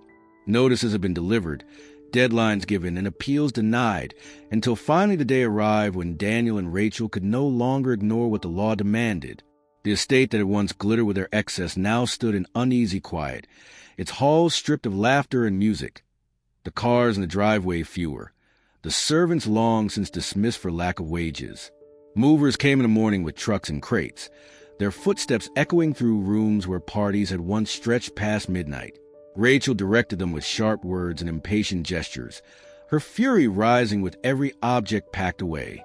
Daniel trailed behind, his once confident stride reduced to a weary shuffle, the arrogance that had carried him through the town now gone, replaced by a heaviness he could not disguise. Clara did not come to watch them leave. She waited until the afternoon, when word reached her that the house was empty. Evelyn drove her up the long, familiar drive, the trees arching overhead as they had so many times before. Clara sat silently in the passenger seat, her hands folded tightly in her lap, her heart heavy with memories. She remembered returning from holidays, from errands, from long drives with Daniel, always seeing the house waiting like a sentinel of permanence. Now she approached it not as a wife expected to keep its order, but as the owner recognized by law. The front door stood open when she arrived, as if the house itself was ready to receive her again. Dust floated in the air, stirred by the movement of the day. She stepped through the threshold slowly, her shoes clicking against marble floor, the sound carrying through the cavernous foyer. The chandeliers hung above as they always had, but their light felt different, no longer reflecting Rachel's glittering displays, but illuminating the quiet emptiness left behind. She walked through the rooms one by one, her hand brushing across familiar surfaces. The banister of the grand staircase, the edge of the dining table, the piano in the parlor. Each object seemed to breathe with memory. She saw herself hosting dinners, arranging flowers, sitting at the piano late at night when Daniel worked too long in his study. She saw the birthday that had broken everything, the table she had set with care while Daniel prepared to leave. The weight of those moments pressed against her, but beneath it all was something steadier, the knowledge that the house no longer rejected her presence. In the library, she paused before the shelves where the ledger had once been tucked away.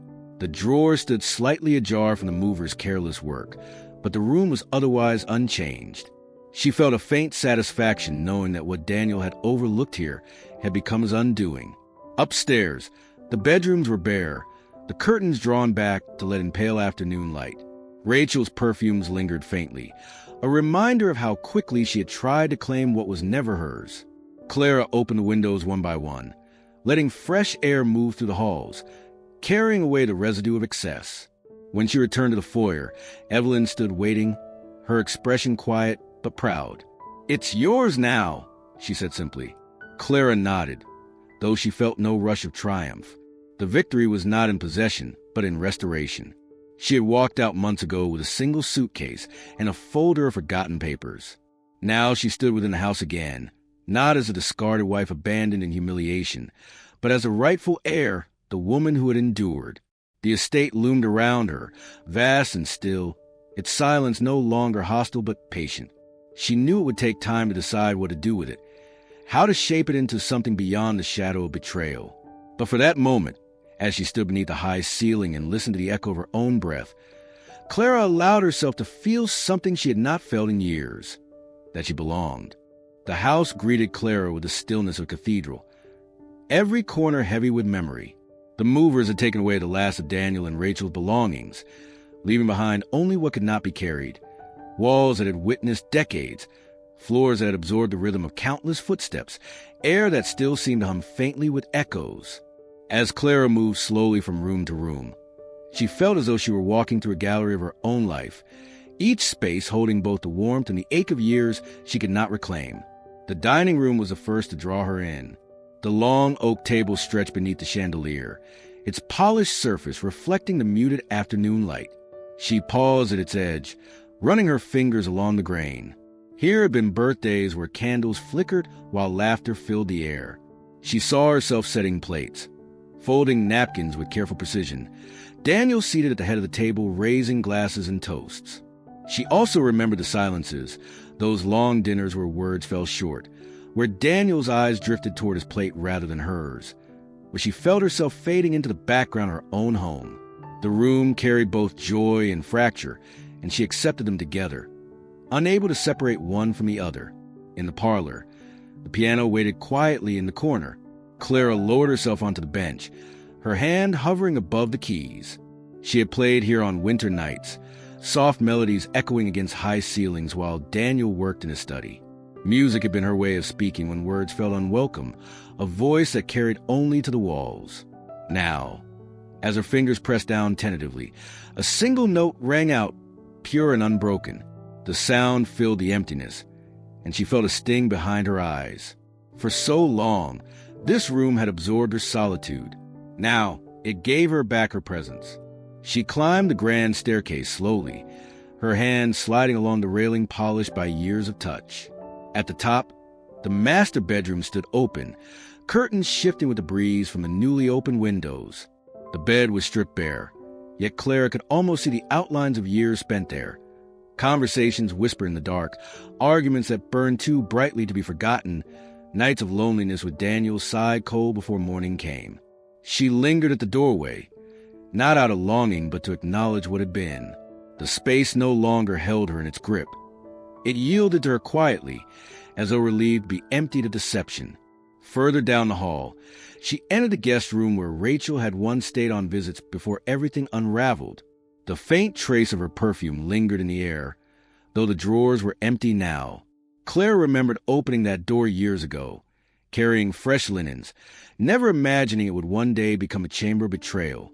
She closed the door softly behind her, sealing away what little presence remained. In the library, she paused longest. Shelves lined with books her hands had dusted over the years stood like witnesses. The leather-bound ledger that had altered everything had once rested here, tucked away and ignored. Now the room felt different, no longer a place of secrets left unread, but a reminder of how easily truth could be overlooked. She sat briefly in Daniel's old chair, gazing out the window at the estate grounds, and thought how blind he had been to the words that saved her. As the evening light shifted golden across the walls, Clara descended once more to the foyer. Every room had spoken to her, some in whispers of warmth, others in sharp echoes of pain. But together, they no longer belonged to Daniel, nor to Rachel, nor even to the marriage that had crumbled within them. They belonged to her. She stood at the center of the vast, quiet house, listening to its breath, and felt not haunted but steady. The memories were still there, carried in every corner, but they no longer bound her. They were hers to keep, hers to release, and above all, hers to outlast. Rachel came to the house on a damp afternoon, when the clouds hung low and the gravel drive was slick with rain. Clara had not expected her, though part of her had known this moment would come. Word had already traveled through town that Rachel and Daniel were struggling, that creditors had pressed too hard, that the life they once flaunted had thinned into something desperate. Still, seeing her sister's figure at the door, shoulders hunched beneath a borrowed coat, startled Clara more than the gossip ever had. Rachel's knock was timid, a sound uncharacteristic of the woman who had once strode confidently through this very threshold, dripping in jewelry and laughter. Clara opened the door without speaking, her eyes meeting Rachel's. For a moment, neither moved. The silence between them was heavier than words. Rachel finally lowered her gaze and stepped inside, her shoes leaving damp prints across the marble floor. "Clara," she began, her voice frayed at the edges, "I didn't know where else to go." She clasped her hands together, wringing them as though trying to steady herself. "Daniel's ruined everything. He promised it would be different, that we'd be secure. But the debts, the lawyers, they've taken it all. And I can't do this alone." Clara led her into the parlor, without answering. The room smelled faintly of polish and rain. Rachel sank into the edge of a chair, her posture unsteady, her face pale beneath carefully applied makeup. The image of triumph she had once worn was gone.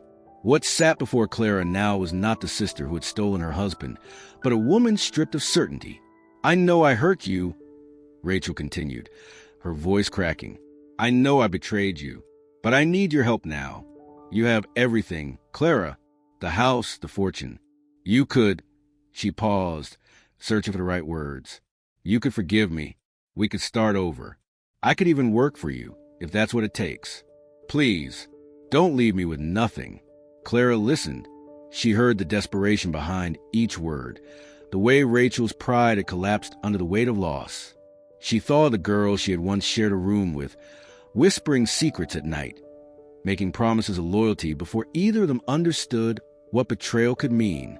She thought of the woman who had stood in the same house with Daniel, smiling as though she had won something precious. And she thought of the years she herself had spent in silence, carrying wounds no one saw. Rachel reached forward, her eyes glistening. "We're sisters, Clara. That still means something, doesn't it?" For a long moment, Clara said nothing. The only sound was the rain tapping against the tall windows, the faint creak of the old house settling around them. She felt Rachel's gaze on her, pleading, waiting. Clara's silence stretched, steady and unbroken. It was not cruelty, but clarity, the refusal to bind herself again to someone who had already torn so much away. At last, Clara stood. Rachel rose too, hope flickering in her eyes. But Clara only turned toward the door. She opened it wide, the rain-scented air spilling in. Rachel's voice cracked as she whispered her name once more, but Clara did not answer. She walked Rachel to the threshold, her expression calm, her silence louder than any refusal could be. Rachel lingered on the porch, her shoulders sagging, before stepping back into the rain. Clara closed the door gently behind her, the sound final, decisive. The house returned to quiet, holding Clara steady in its stillness. She had listened, she had remembered, and she had chosen.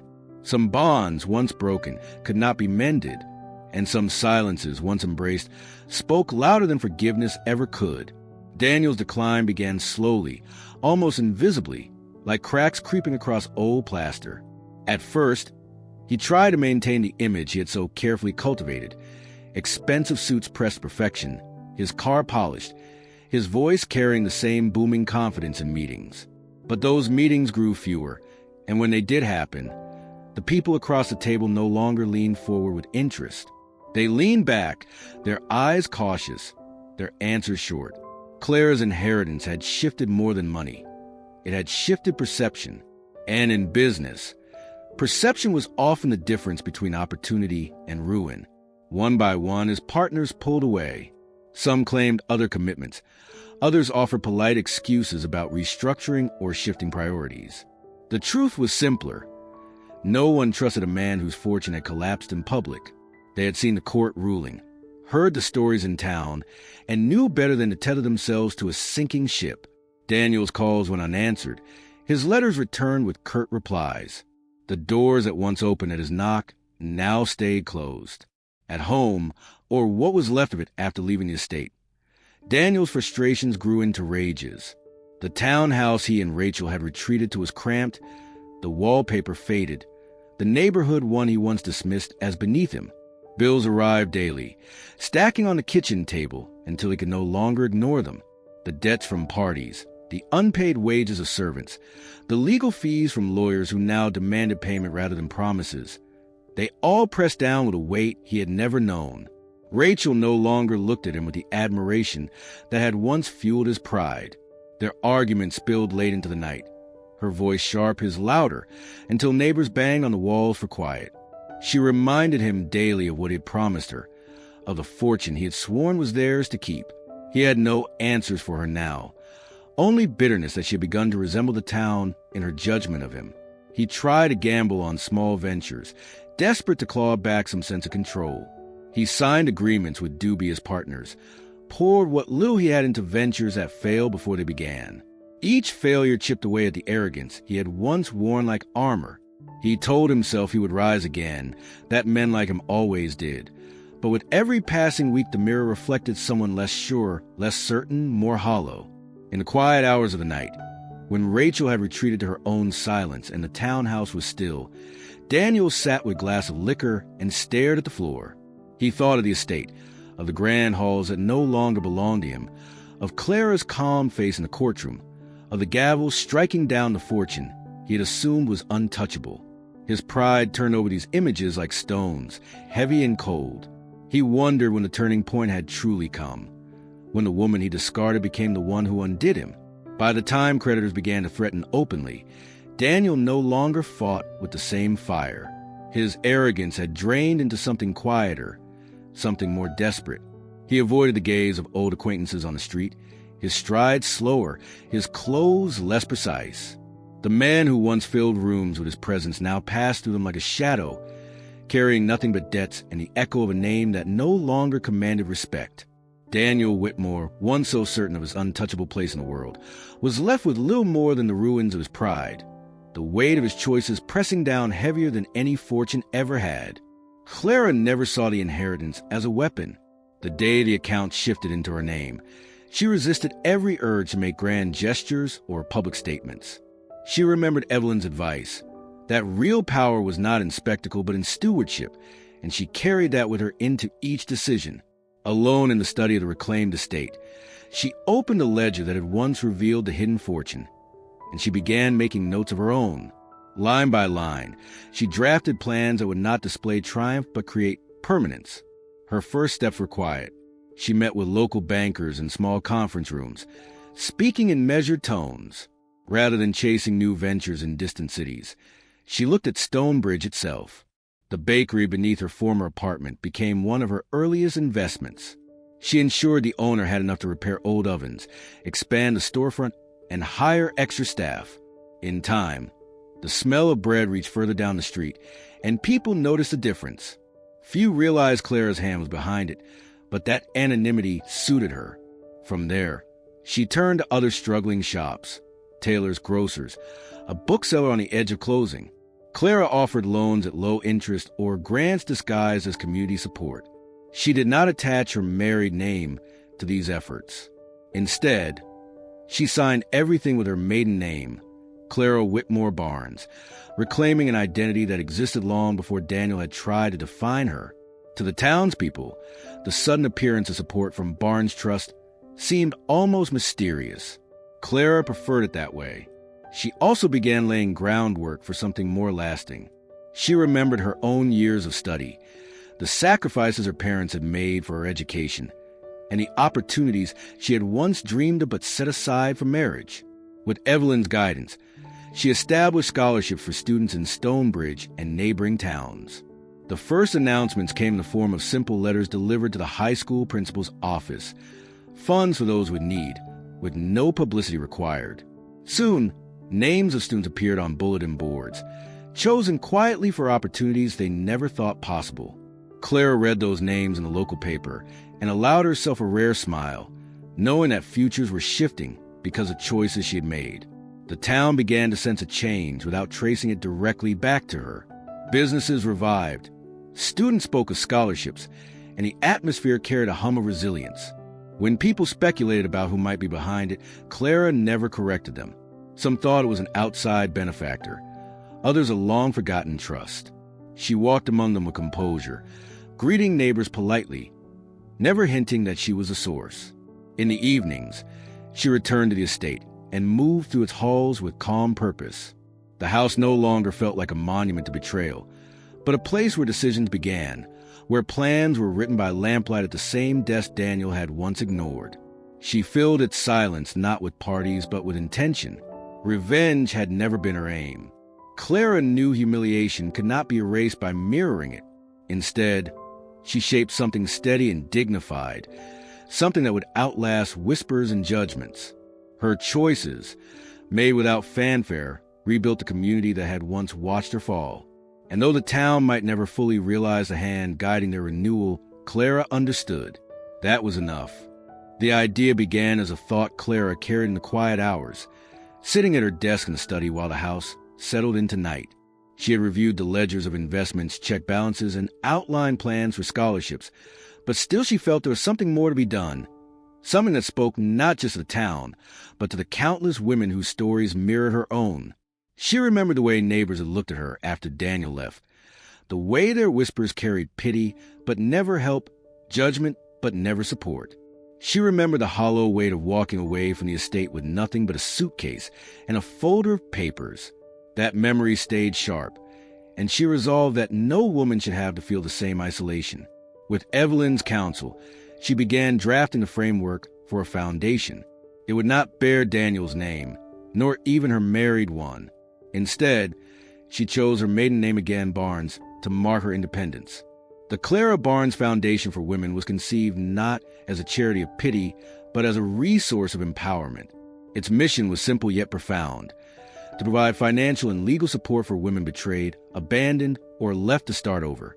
Her first meetings were small, held in the library of the estate, where she spread documents across a long table. Evelyn helped her navigate the legal structure, while a handful of trusted advisors reviewed potential programs. Clara insisted the foundation must not only offer emergency funds, but also scholarships, housing assistance, and legal aid. "It cannot just be relief," she said quietly, her voice steady. "It has to be a beginning." Word spread slowly at first, carried by notices in the local paper and whispers among community leaders. The foundation opened its doors in a modest brick building near the town square, far from the grandeur of the estate. Clara wanted it accessible, unassuming, a place women could enter without fear of gossip. The sign outside read simply, "Barnes Foundation, Support for Women." The first women who came were hesitant, their voices low, their eyes wary. Some had been left by husbands who drained their accounts. Others had endured years of silence and dismissal before being discarded. Clara listened to each story, not as a benefactor towering over them, but as someone who understood. She offered them more than money. She offered recognition, dignity, and a path forward. Each woman left with more than she arrived with: legal advice, financial assistance, a scholarship application, or simply the knowledge that she was not alone. In time, the foundation grew. Volunteers from the community joined. Lawyers donated hours. Businesses contributed quietly. What had started as Clara's personal response to her own betrayal became a network that stretched beyond Stonebridge. Stories of women rebuilding their lives circulated, not with spectacle, but with quiet resilience. Clara visited often, walking to the office with calm presence, speaking little but observing everything. She saw the way women sat taller after leaving, the way relief softened their faces. It gave her something Daniel and Rachel had never been able to take from her: purpose shaped from pain. Back at the estate, she carried the knowledge that the walls filled with memories of loss were now tied to a legacy of rebuilding. Her betrayal had once been the town's favorite story. Now, the foundation ensured that what came from it would last far longer than whispers, an inheritance of dignity for every woman who walked through its doors. The bakery had always been a fixture in Clara's life, even before everything changed. In those first lonely months after leaving the estate, its ovens had filled her small apartment with the smell of rising bread and sweet rolls, a comfort in the midst of upheaval. She had lived above it quietly, listening to the sound of trays clattering in the early morning and the bell at the counter ringing as customers came and went. At the time, she thought of it as a refuge, never imagining it might one day become part of her story in a larger way. By the time she reclaimed the estate and began investing in the town, she heard whispers that the bakery was failing. The ovens were old, the debts piling. The couple who had run it for years, Mr. and Mrs. Dalton, were worn thin. He baked through the night. She worked the counter by day, but the flow of customers no longer met the strain of expenses. Clara remembered their kindness when she was most invisible, Mrs. Dalton slipping an extra roll into her bag, Mr. Dalton nodding at her when she came downstairs, never asking questions, never prying into her situation. Their quiet decency stayed with her. She arranged the purchase carefully, through Evelyn, making sure the Daltons would not feel displaced. Instead, she offered to buy the property outright, clearing their debts and securing their future. They would continue to run the bakery as they always had, only now with the support they needed. When Evelyn delivered the news, The couple wept at the kitchen table, overcome by the relief of a burden suddenly lifted. Clara did not attend the meeting herself. She preferred to let the gesture speak without her presence, without the awkwardness of gratitude she did not seek. The effects rippled quickly.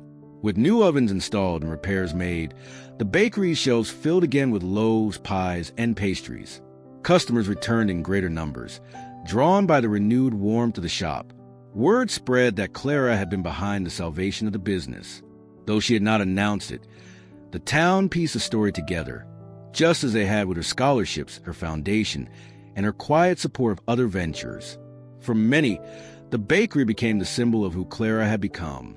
Neighbors who once pitied her now spoke of her with respect, pointing out how she had chosen not to hoard her fortune, but to strengthen the very places that had once sustained her. Standing in line for bread, townsfolk remarked on her composure, her humility, and the way she gave without spectacle. The narrative of betrayal that had once defined her shifted gradually into one of resilience and generosity. Clara visited the bakery only occasionally, slipping in during quiet hours to greet the Daltons and purchase a loaf or two. She walked through the space that had once carried her during her lowest point, now transformed into a place of community pride. She felt no need to remind anyone that she had once lived in the small apartment above, her world reduced to its walls. The town already knew, and that knowledge deepened their recognition of how far she had come. In saving the bakery, Clara had not only honored those who had shown her kindness, but also reshaped how the community saw her. She was no longer the woman left behind on her birthday, no longer the subject of whispers. She had become something steadier, a benefactor whose quiet choices wove themselves into the life of the town, brick by brick, loaf by loaf.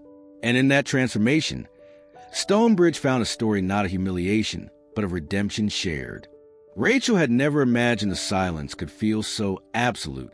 In the beginning, the estate had been alive with noise, laughter from parties, the clinking of glasses, music spilling through tall windows.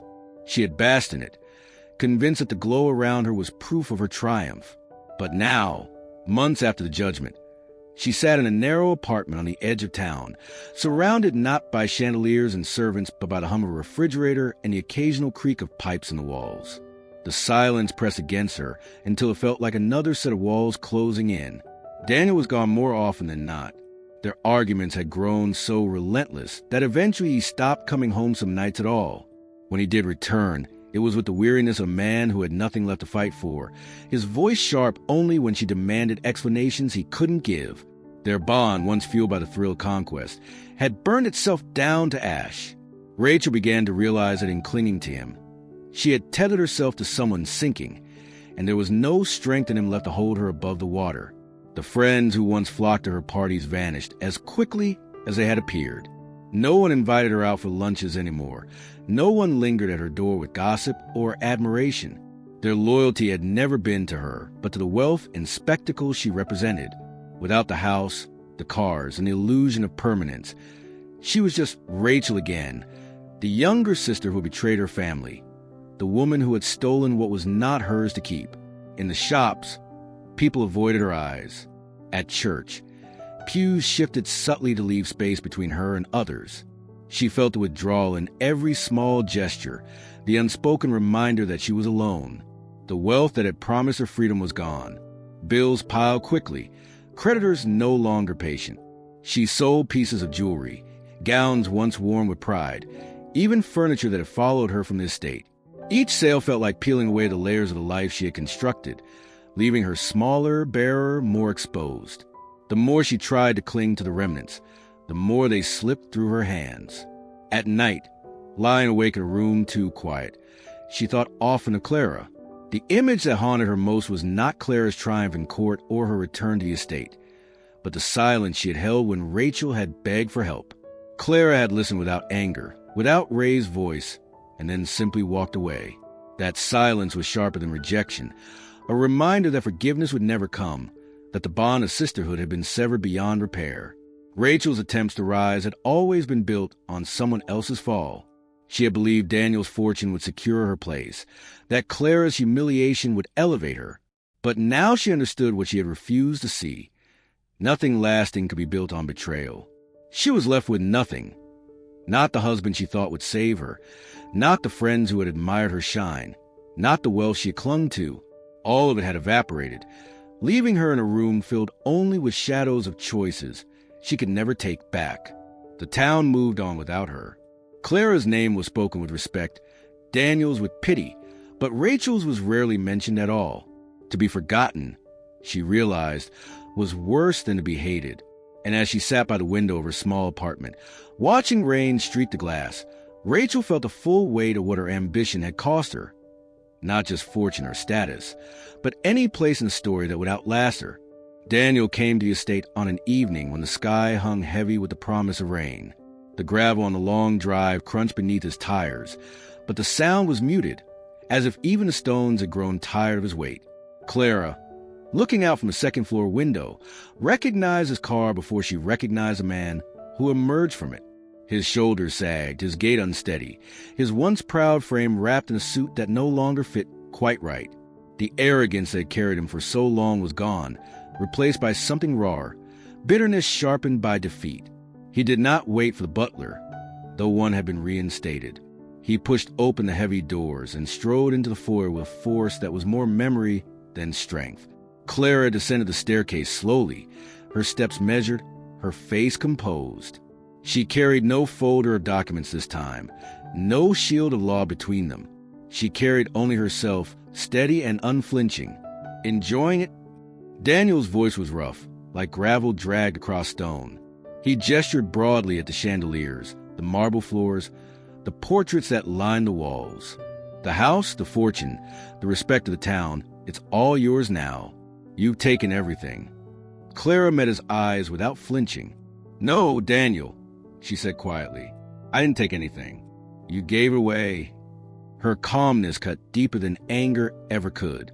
Daniel moved closer, his fists clenching at his sides. "You think you've won? You think sitting here in this house makes you the victor? You're just keeping what my family built." Clara's expression remained unchanged. She let his words hang in the air until their weight collapsed under their own hollowness. "Your family may have built the walls," she said, "but you were too careless to preserve what was inside them. You thought possession was enough. You thought wealth was something to flaunt, not something to tend. And when you betrayed me, you betrayed more than a marriage. You betrayed the very trust your grandfather placed in you." Daniel's face flushed, anger and humiliation warring within him. He turned away for a moment, his eyes roaming the familiar rooms that no longer belonged to him. He saw the dining hall where he once held court, the parlor where Rachel had laughed too loudly, the library where he had ignored the ledger that became his undoing. The memories mocked him. Finally, he faced Clara again, his voice breaking with a mix of fury and desperation. "Then tell me, what matters to you, if not all this? What do you think you've gained?" Clara's answer came with the same steadiness she had carried through the trial, through the whispers, through the quiet rebuilding of her life. "You taught me," she said, her voice soft and unyielding, "that what matters isn't possession, but what we build. Wealth without care is nothing. Power without purpose destroys itself. You showed me that. And now I will build something lasting." Her words struck him harder than the judgment had. For the first time, Daniel had no retort. He stood in the house that had slipped from his grasp, confronted not by vengeance but by a truth he had never understood. Clara did not move toward him, did not soften. She only turned back toward the staircase, her steps as calm as they had been when she descended. Daniel lingered in the foyer, his breath shallow, his hands trembling. He looked up at the high ceiling, at the chandeliers, at the walls that no longer echoed his name. Then, without another word, he left, the sound of the heavy doors closing behind him sealing the final chapter of his presence there. Clara stood at the landing of the staircase, listening to the quiet that followed.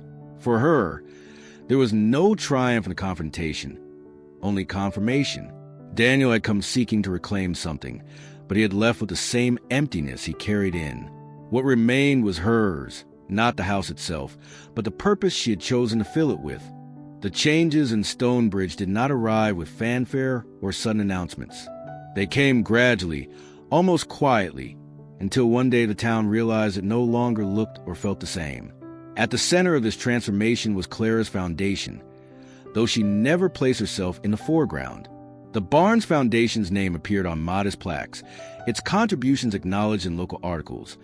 But Clara herself remained in the background, steady and deliberate, watching the impact of her choices ripple outward. One of the first visible changes was the restoration of landmarks that had long been left to decay. The old clock tower in the square, its hands frozen for nearly a decade, was repaired and set ticking again. Children who had grown up with its silence stood watching the moment it chimed once more, their faces bright with wonder. The town hall, with peeling paint and drafty windows, was refurbished to its former dignity, its halls made warm again for community meetings. Even the library, where Clara had spent quiet afternoons after leaving the estate, received new shelves, repaired roofs, and expanded programs. Each project carried the imprint of her foundation. Though few spoke her name directly, education grew next. Scholarships, once limited to a handful of students, expanded across the county. Letters arrived in modest mailboxes, telling young men and women that their tuition would be covered, that books and fees would no longer hold them back. In classrooms, teachers noticed a difference. Students spoke of futures with certainty, no longer treating college as a distant dream. For Clara, each name added to the list felt like a seed planted in soil that had once been barren. She kept the letters filed neatly in the estate study, not as trophies, but as reminders of lives quietly redirected. The foundation also turned its attention to those left most vulnerable. A shelter for women and children opened in a converted warehouse near the edge of town. The building, once empty and cold, became a place of warmth, its walls painted in soft colors, its halls filled with donated furniture and supplies. Clara visited only occasionally, slipping in during evenings when volunteers served meals.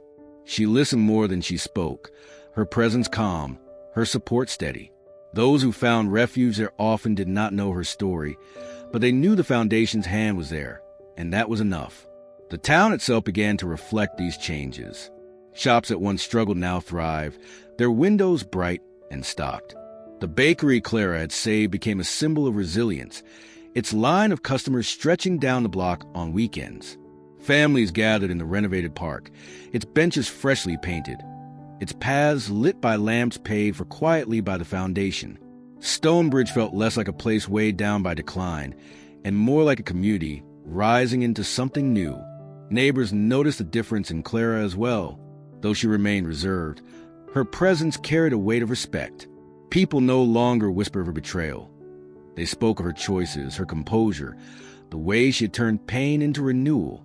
She became, without seeking it, the steady center of the town's story, a reminder that strength was not always loud, and that transformation could be built one careful step at a time. By the time another year passed, Stonebridge had changed in ways that could not be undone. The landmark stood proud, the schools brimmed with possibility, and the shelters opened their doors to those in need. And though Clara never claimed the credit aloud, the town knew. It had been her patience, her quiet resolve, and her refusal to waste fortune on spectacle that had reshaped their world. What Betrayal had once written in whispers, her foundation rewrote in stone, books, and open doors.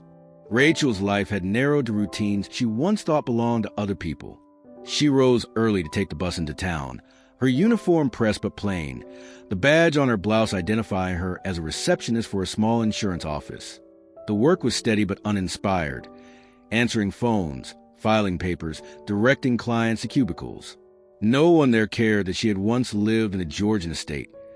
No one asked about the glittering parties or the jewels she used to flaunt.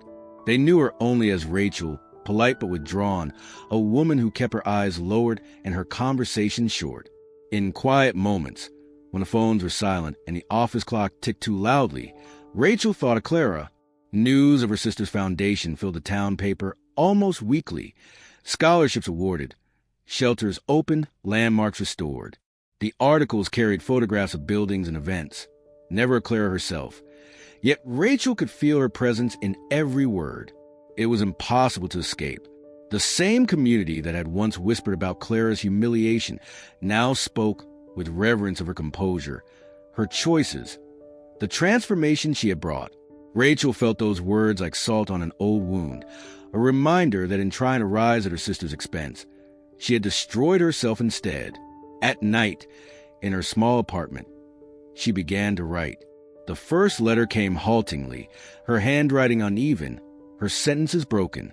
She tried to apologize, though the words felt inadequate. She wrote of her regret, of the weight of her choices, of the life that had slipped away. When the letter was finished, she sealed it carefully and mailed it to the estate. Days passed. No reply came, but Rachel persisted.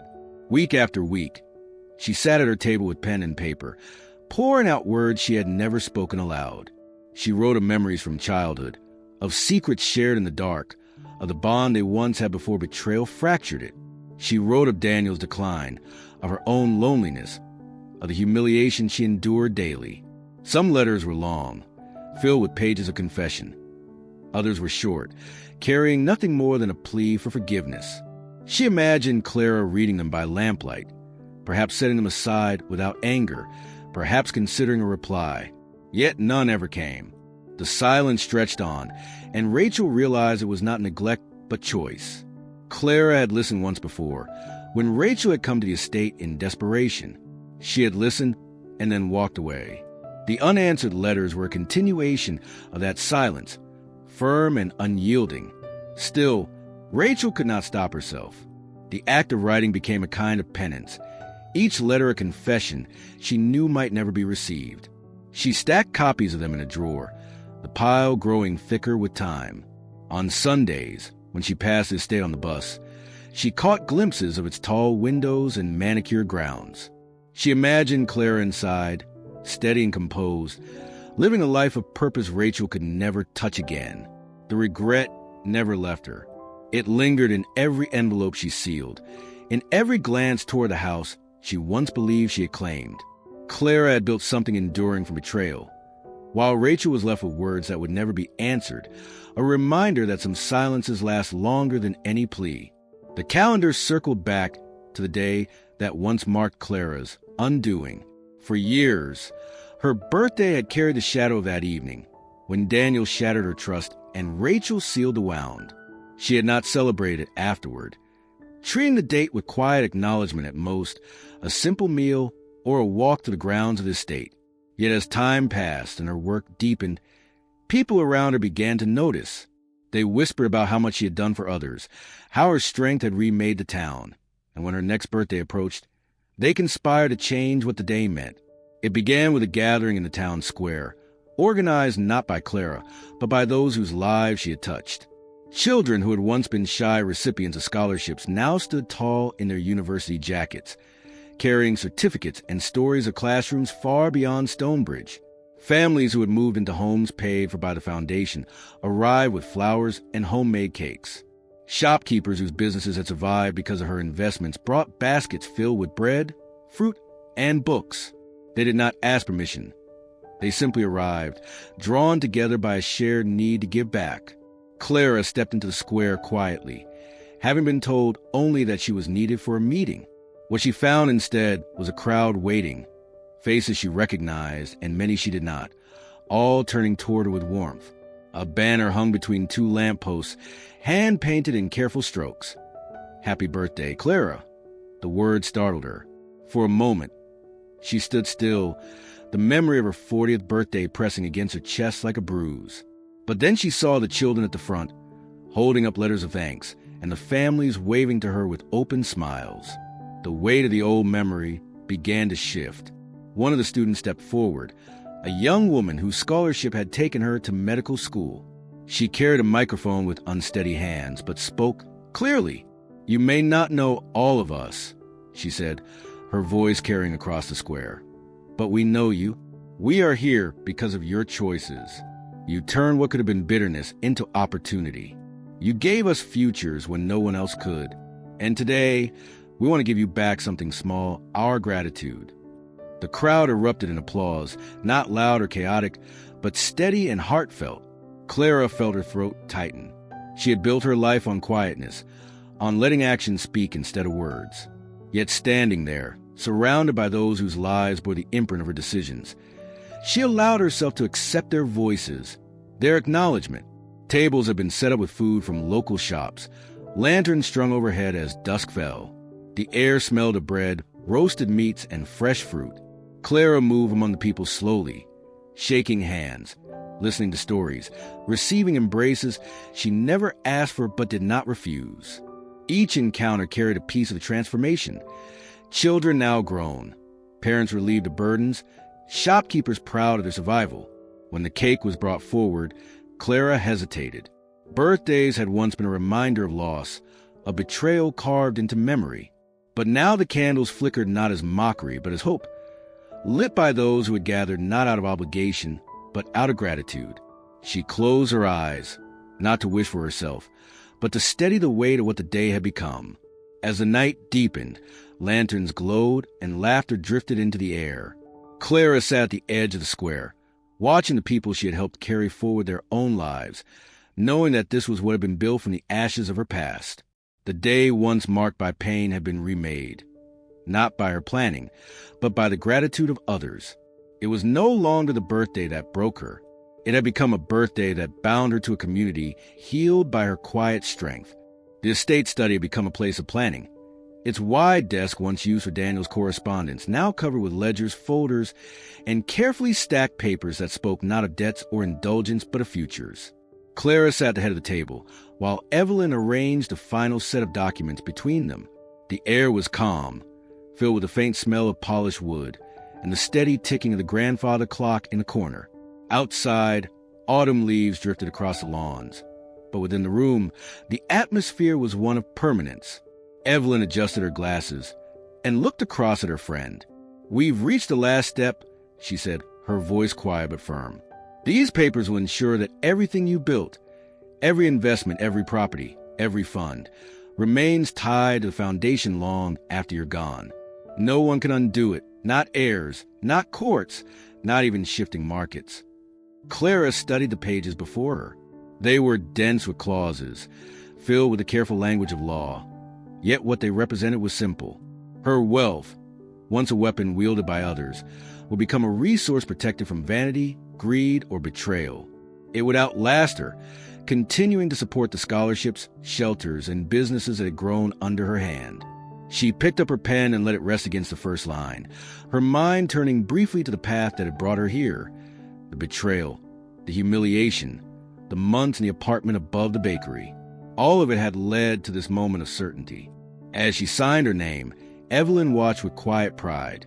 She had seen Clara's strength from the beginning, had guided her through courtrooms and filings, had stood beside her as she rebuilt her life with patience instead of anger. Now she saw that strength translated into permanence. "You're creating something very few people ever do," she said softly. "A legacy that can't be squandered.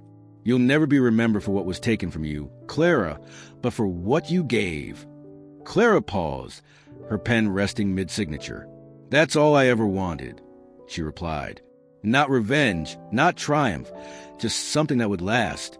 Something that couldn't be undone the way a marriage, a promise, or even a fortune can be."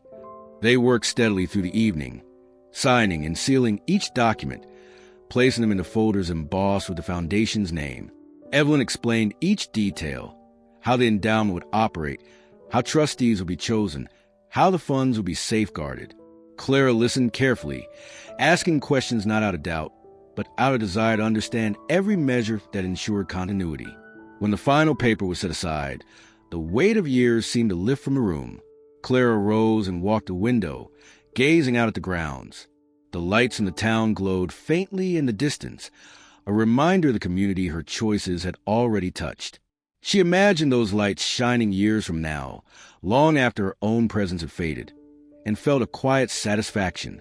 The legacy would not carry her name loudly, but would live in repaired landmarks, in scholarships handed to eager students, in shelters that opened their doors when the night was too cold. Evelyn joined her at the window. "You've secured it," she said. "Whatever happens, it will stand." Clara nodded, her expression calm. "That's enough for me." In the stillness of the study, the documents stacked neatly on the desk, Clara felt a deep peace of knowing that her life had been shaped not by betrayal's sting, but by what she chose to build after. Her quiet legacy was now written in law, destined to continue long beyond her last breath, steady as a ticking clock that marked the passage of time in a room where she had claimed her future. The end came quietly, in the same manner Clara had lived much of her later life. She grew old within the walls of the estate, her hair silver, her movements slower, her voice softer, but her composure never faltered. The house, once filled with echoes of betrayal, became a place of calm order, its rooms maintained with the same steady care she had given her choices. Visitors came and went, students who had received scholarships, families who had found refuge through her foundation, townspeople who had known her not through spectacle but through the quiet ripple of her presence. Clara greeted them with kindness, never indulgence, always careful to keep the focus on the work rather than herself. When she passed one autumn morning, the news spread through Stonebridge not with whispers but with reverence. The town's church bells tolled in solemn rhythm, and neighbors gathered in doorways to exchange words tinged with sorrow and gratitude. They did not speak of betrayal that had once defined her name. That story had long since been eclipsed.